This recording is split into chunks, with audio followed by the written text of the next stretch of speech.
a amilase também ela vai ter uma dinâmica de melhora na resposta do animal, independente se eu utilizo um milho pré-gelatinizado ou não. Então ela sempre é uma ferramenta interessante, né? Tanto para a uniformidade do animal, quanto para custo de formulação da dieta.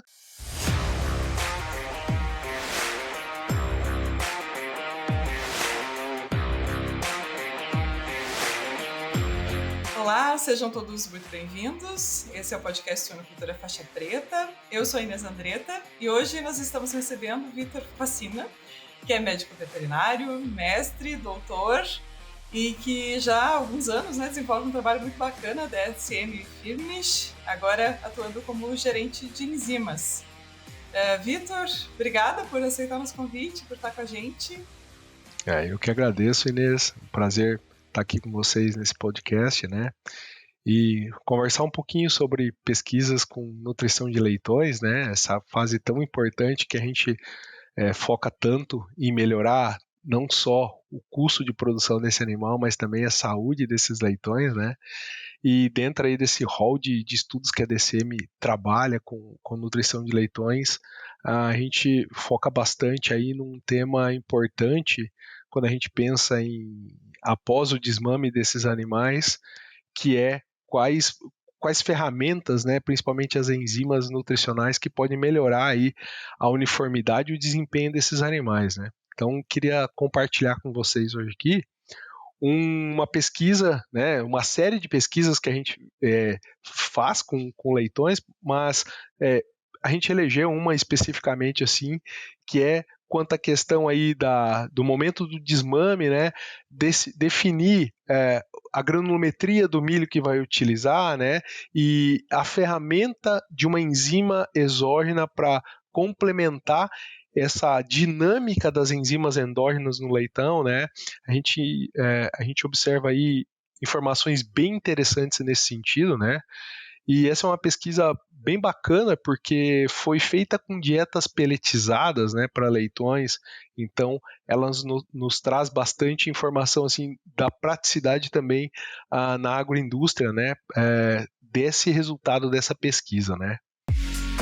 A DSM Firmenich pode ajudá-lo a preparar, proteger e apoiar a resiliência dos seus leitões, fornecendo experiência local em suínos e soluções completas e personalizadas para ajudá-lo a concretizar a sua visão. A DSM Firmenich está moldando o futuro dos cuidados com suínos. Esse experimento a gente definiu, né, para trabalhar com 2 perfis de granulometria de milho, né? Então a gente fez um programinha onde a gente tinha lá um perfil de granulometria de milho mais fino e uma mais grossa, né? Para as fases pré-iniciais e iniciais dessa fase de leitão. Nas pré-iniciais ali trabalhando em torno de 390, ou seja, 400 micras ali de granulometria, né?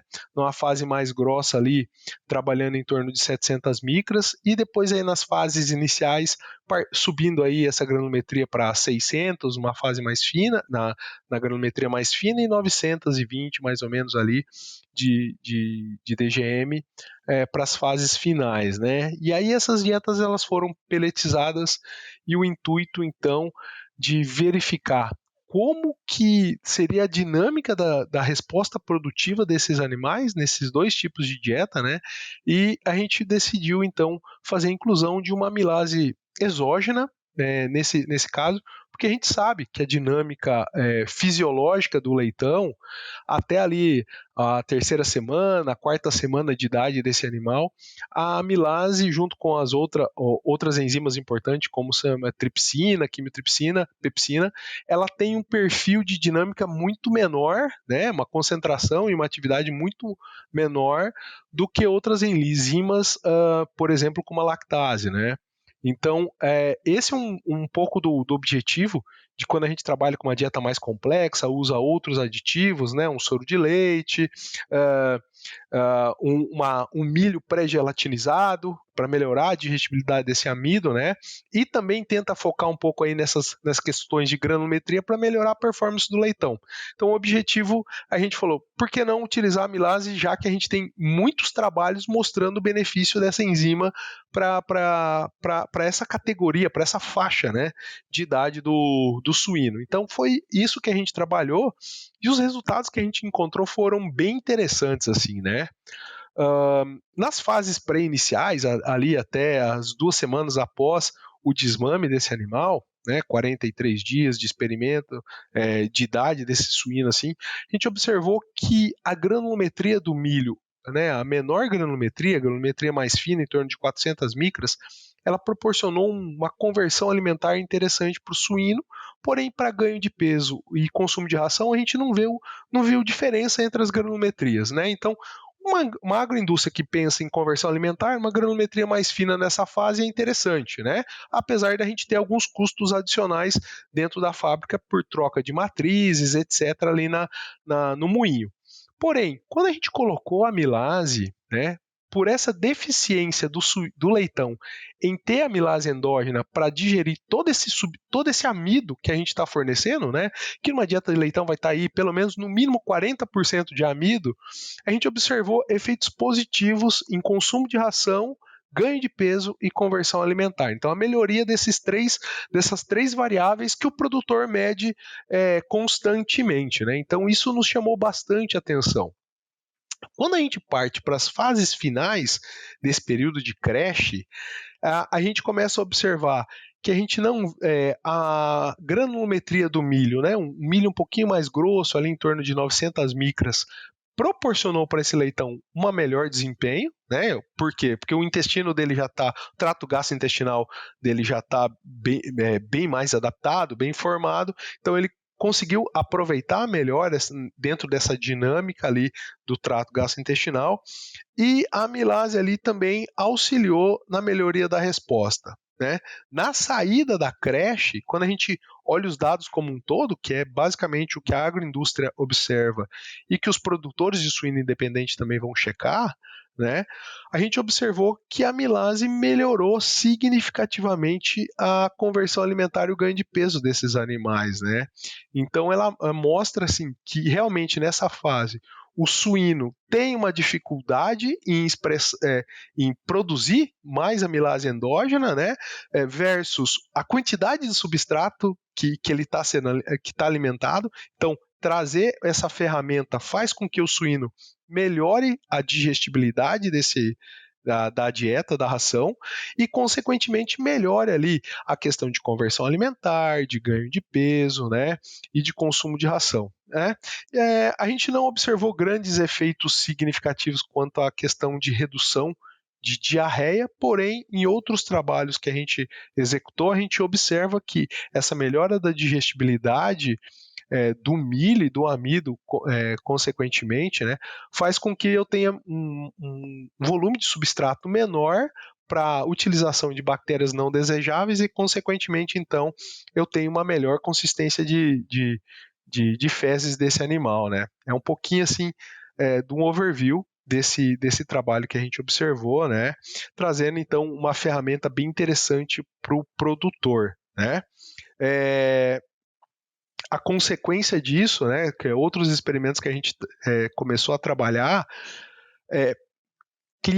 a agroindústria ou o produtor que decide utilizar um milho de melhor digestibilidade, então usando aí milho pré-gelatinizado, a amilase também ela vai ter uma dinâmica de melhora na resposta do animal, independente se eu utilizo um milho pré-gelatinizado ou não. Então ela sempre é uma ferramenta interessante, né?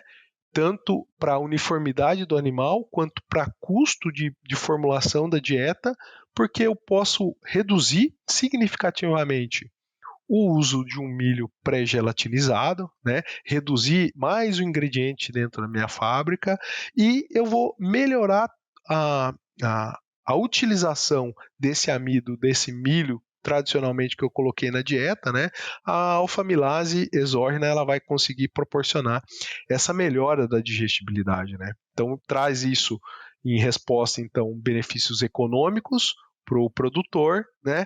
Melhora de performance por animal e focando também em meio ambiente, se eu reduzo a excreção de nutrientes por meio ambiente, eu também melhoro aí as questões ambientais dentro do galpão, que também hoje em dia é um tema de muito de grande relevância, né? Controlar a questão ambiental dentro desses galpões, né? Excelente, Vitor.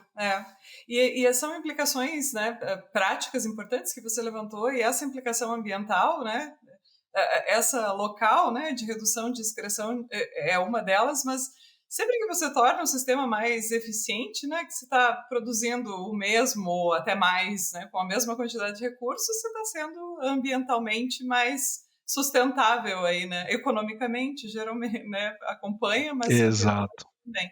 Muito legal.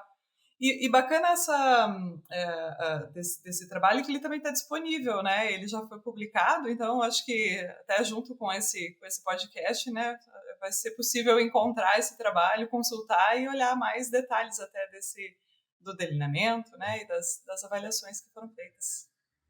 Isso. Esse trabalho está publicado numa revista de fator de impacto bem relevante, né, no meio acadêmico. Está disponível, então qualquer um que esteja interessado, o leitor que esteja interessado, consegue o trabalho na íntegra, né? E também aí focando para facilitar o dia a dia do leitor, a gente também trouxe um resumo de uma forma um pouco mais amigável à leitura, né? E de forma mais dinâmica a leitura desse trabalho. A gente fez um resumo com as principais informações, né? As principais mensagens assim desse trabalho. Então facilita bastante ali a compreensão do leitor, né? Auxilia em otimizar também o tempo dele de leitura. E aí qualquer detalhe adicional ele pode buscar no artigo na íntegra, né? Exatamente. Eu já tenho o link aqui, vou olhar depois, porque o nosso trabalho com a amilase também precisa ser discutido, né? E acho que a gente vai conseguir encaixar muita coisa entre esses dois trabalhos. Bacana. Recentemente a gente finalizou um trabalho junto contigo aí, né, Inês? E resultados super interessantes, né? Na digestibilidade ali, aparente, não só do amido, como da matéria seca, do aproveitamento da proteína, né, com o uso da alfa-amilase. Então, só reforça ainda mais, né, esses trabalhos contínuos que a DSM faz com a alfa-amilase em suínos, e principalmente nessa categoria de leitões. Cada dia mais a gente vê quão consistente é a resposta da alfa-amilase em leitões nesse período, né? Quer seja ele nas fases pré-iniciais ou iniciais da creche, o resultado é super consistente, né? Então é uma excelente ferramenta para o nutricionista, para o produtor que quer melhorar a digestibilidade do amido, principalmente nesse momento de safra 24, 25, onde a qualidade do milho do Brasil ela não é a melhor que nós queríamos e gostaríamos, né? A gente vai sofrer um pouco com qualidade de milho esse ano, então fica aí uma opção muito interessante para a gente reduzir essa variabilidade da qualidade do milho que a gente vai recebendo nas nossas fábricas de ração. Excelente colocação. Mas quanto maior o desafio, maior a oportunidade também, né? Vamos pensar assim. E a gente tem aí ferramentas para nos ajudar. Bacana. Com certeza. As ferramentas estão disponíveis, né, professora? Exatamente. A gente tem que entender onde é o melhor espaço para que ela funcione, né? Para que ela isso aí. valorizar a ferramenta também. Bacana. Obrigada, Vitor, por estar aqui com a gente, dedicar o teu tempo, compartilhar a pesquisa com a gente. Obrigada pela tua atenção. Obrigado, professor. Obrigado aí a todos da comunidade suína faixa preta. Um grande abraço e até a próxima. É isso. Muito obrigada a todos que nos acompanharam até aqui nesse episódio. Um abraço e a gente se fala. Até mais. Oi, pessoal. Eu sou a Inês Andretta, sou host do podcast Suinocultura Faixa Preta, e hoje eu tenho um recado importante para os pesquisadores de plantão. Bom, nós aqui no podcast estamos sempre em busca dos melhores e dos mais recentes projetos de pesquisa para compartilhar com os nossos ouvintes. Então, se você é um pesquisador, tem resultados bacanas e quer vir aqui conversar comigo e compartilhar esses resultados com os nossos ouvintes, esse convite é para você. Manda um e-mail para a gente com os principais resultados. O e-mail é hello@wisenetics.com. A gente aguarda o contato e até a próxima.